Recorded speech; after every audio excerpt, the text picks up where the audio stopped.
Hey there folks, Paul the Airgun Reporter here. What I have in my hands is a brand new pre-charged pneumatic air rifle that's available in 17, 22, and 25 calibers. The subject of today's episode is the all-new Diana Outlaw.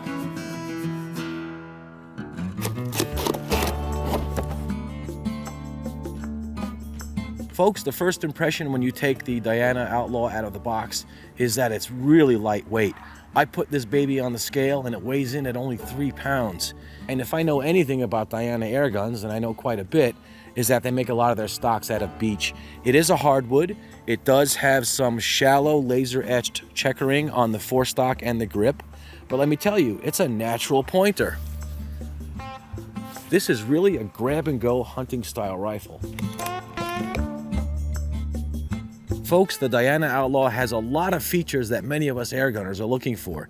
It has a multi-shot magazine, side lever action, the fully rifled barrel is shrouded, and it also has a moderator to help keep your shots a little bit more quiet.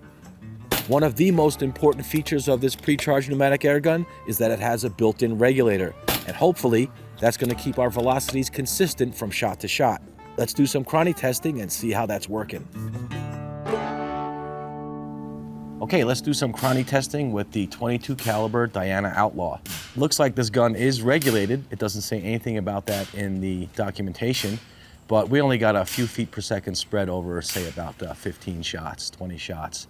And I'm hopeful that this will be giving us some pretty good consistency.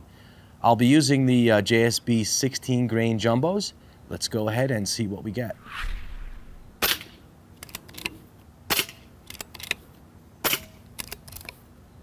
Well, I passed about 36 shots over the chrony, and it seems like it fell off the reg after about 31 shots. But the first shot to the 31st shot, there was only a 10 foot per second extreme spread between those shots. And if you were to go out for an afternoon of hunting, you have 30 good shots before you have to fill up. All right, I am impressed. I like the fact that there is a milled Foster fitting on the end of the fill probe. I think a lot more manufacturers should do this. I'd like it even more if it was made from stainless steel. This one looks like it's made from brass, and that could wear out over time, more quickly than stainless steel. Folks, the Diana Outlaw has a 2-stage adjustable trigger.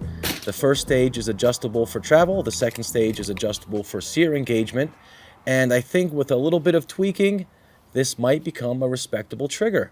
The first stage is a little bit heavy. My trigger finger can't quite tell where that first stage ends and the second stage begins.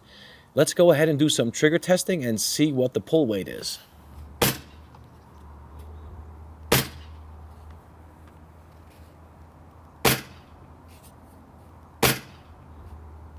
Okay, after 5 pulls on our trusty Wheeler trigger gauge, the average was 15.1 ounces.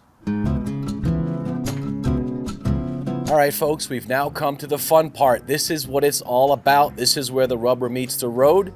We're going to do some target testing and see how accurate the Diana Outlaw is. If it's not accurate, it's not worth your time. All new air guns, I don't care what the brand is or how much you paid for it, can benefit from an initial cleaning of the barrel. That's because these are shipped with special oils inside the barrel like cosmoline or some other derivative that is used to prevent rusting of the inside of the barrel. And this can throw your shots off quite a bit, and I've learned from experience that if you want to avoid the frustrations of sighting in and getting the best groups possible you can with your new air rifle, clean that barrel as best you can. Okay, we all know finding the best ammo for your air gun can be really frustrating. A lot of manufacturers use the same pellet throughout research, development, and manufacturing, and that's great, and they can recommend that pellet to the end user. That's not the case with the Diana Outlaw, so I'm going to start with the best pellet I know of, the JSB Exacts. And if you wanted to work your way down from there and maybe find a box store pellet that only costs $8 a tin that shoots great out of the Outlaw, that's fantastic. You found yourself a great deal.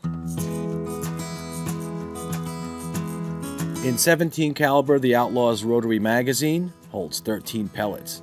In 22, 11, and in 25, it holds 9.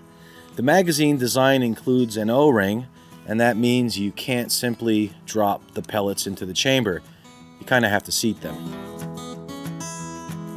The scope I'm using on the Diana Outlaw is the Hawk Vantage. I think it pairs really well with the Diana Outlaw.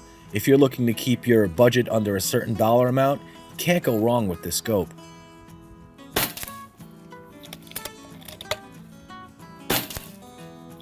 I'm using the same 16 grain JSB Diabolos for the accuracy testing, and that's because they gave me a very low extreme spread in my chronograph testing. Now, I'm not sorting these pellets. I'm kind of taking a look and making sure the skirts aren't damaged, and just dropping them into the chambers and then seating them.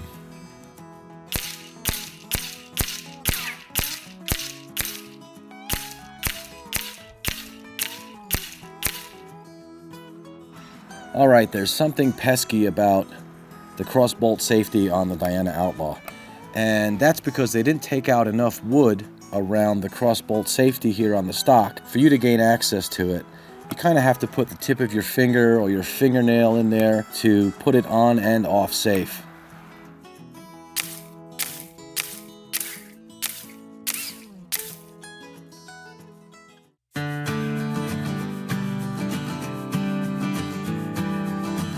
Folks, it's apparent that Diana has their ear to the airgun industry and the community by including features once reserved for higher-end airguns into the sub-$500 Outlaw.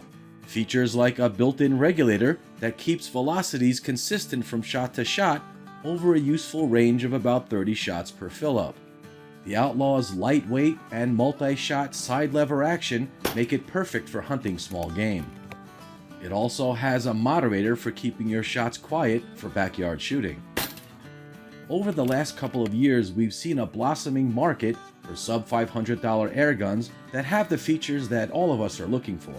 Who knows what the future holds and who will reign king in the sub-$500 airgun market, but it looks like Diana is off to a good start. Well, I hope you've enjoyed this episode, and as always, shoot safe and have fun.